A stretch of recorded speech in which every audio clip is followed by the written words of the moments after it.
Қайырлы күн, құрметті оқырмандарым. Келе жатқан жаңа жыл мерекелеріңіз құтты болсын. Бүгін осындай керемет, дәмді, әдемі, дастарханның көркін ашатын ерекше салат дайындайтын боламыз. Нағыз жаңа жылға арналған қонақтарыңызға осы салатты дайындап берсеңіздер, өте керемет, дәмді болып шығады. Ең алдымен менің каналыма тіркеліп, қоңыраушаны басып, видеоны соңына дейін қарауларыңызды сұраймын. Бірінші бізге осындай домалақ тарелкаға ортасына бокал қойып, шет-шетіне піскен картопты қоямыз. Тұз себеміз, дәміне қарай бұрыш себеміз.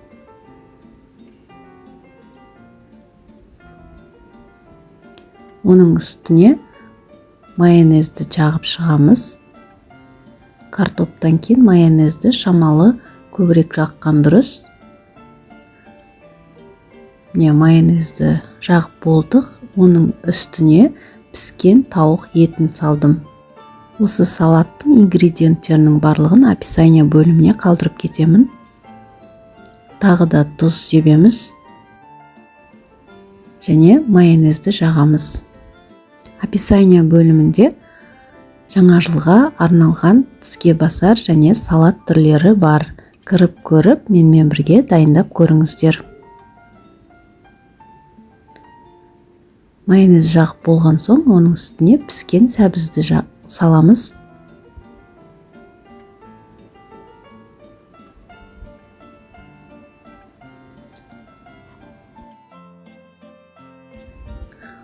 Тұз себеміз және шамалы бұрыш себеміз. Тағы да майонезді жағамыз.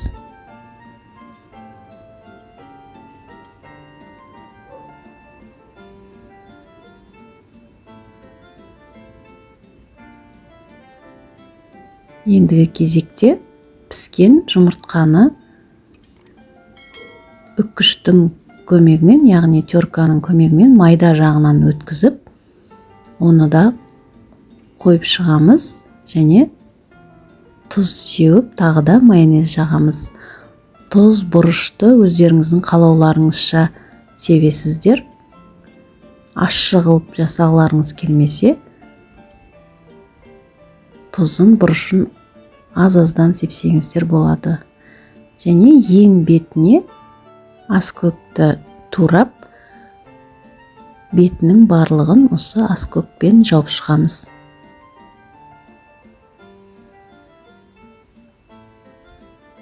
Міне біздің салатымыздың көрінісі әдемі болып келе жатыр.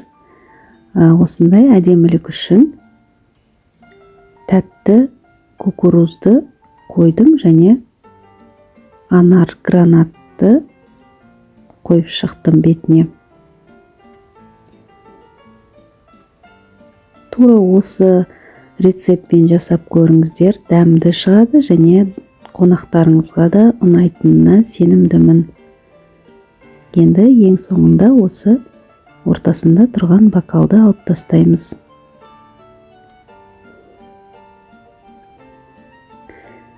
Міне керемет, әдемі, дәмді салатымыз осындай болып шықты. Жасалу жолы да оп-оңай. Барлық керекті заттарды тек суға қайнатып алсаңыз болды. Қалғанын кезек-кезек осылай орналастырып, әдемі салат жасаңыздар. Өздеріңізге де, балаларыңызға да, қонақтарыңызға да ұнайды. Міне енді мен кесіп көрсетейін сіздерге. Торт кескендей осылай кесіп, тарелкаға салып берсеңіздер, жұп-жұмсақ, дәмді, әдемі салат. Сіздерге видео рецепт ұнаған болса, поделицаны басып, WhatsApp желісіне таратып қоюларыңызды сұраймын. Сіздермен бірге болған Гүлнұр Темировна.